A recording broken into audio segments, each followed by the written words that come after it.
ici pour une nouvelle vidéo. Je vais réaliser des sablés de Noël à la lavande, au thym et enfin à la menthe.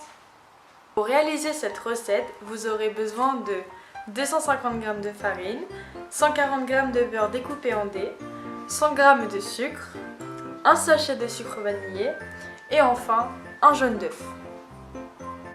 Pour aromatiser ces sablés, j'ai décidé d'utiliser du thym sauvage, de la fleur de lavande, de l'arôme naturel de menthe. Mais attention, faut pas trop en mettre. Pour la suite de la réalisation de ces sablés, vous aurez besoin d'un rouleau et enfin de plusieurs emporte-pièces. On se retrouve dans la cuisine pour la réalisation de la pâte. Je vais utiliser un robot. Pourquoi? Parce que c'est plus simple. Donc je commence par mettre la farine,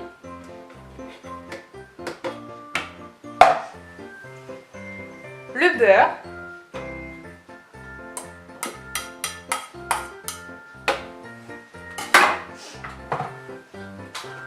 le sucre,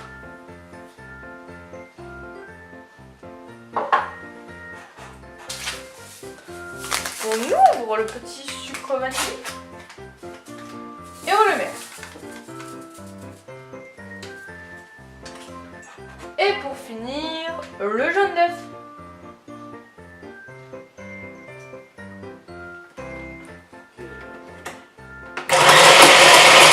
Maintenant, mettre la pâte dans 3 récipients différents.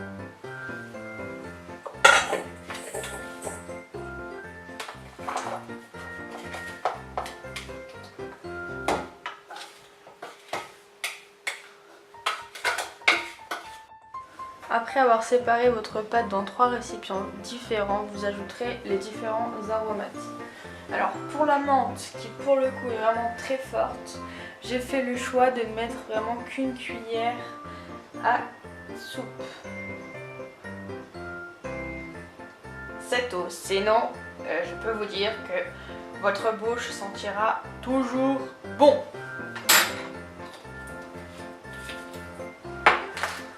Pour la lavande, j'avoue que j'ai fait un petit peu au pif. Je verse un tout petit peu.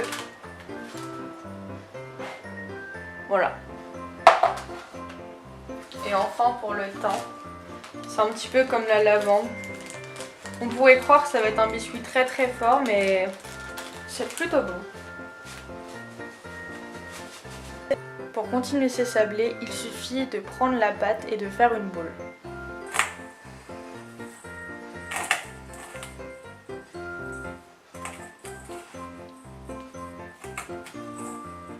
Comme ceci. Une fois les boules faites, vous laisserez reposer votre pâte pendant 20 minutes au réfrigérateur.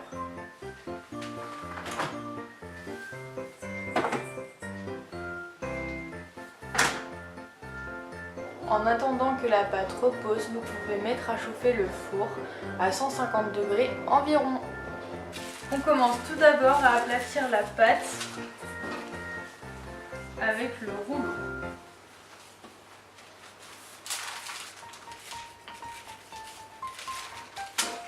Si votre pâte colle comme moi, n'hésitez pas à rajouter de la bonne farine.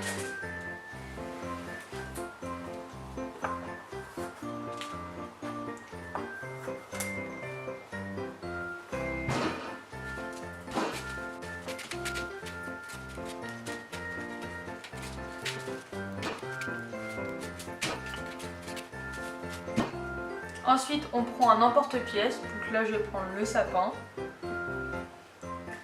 Puis on dessine la forme en appuyant. Et enfin, on le dépose délicatement sur la plaque d'à côté. Puis bah, c'est parti. On fait toute la pâte, pas de gâchis. On reproduira l'opération 3 fois.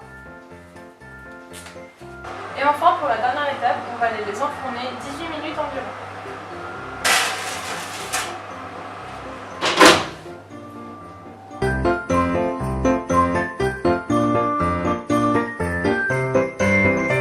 J'espère que cette vidéo vous aura plu et je vous souhaite un très joyeux Noël. A plus les petites pouces!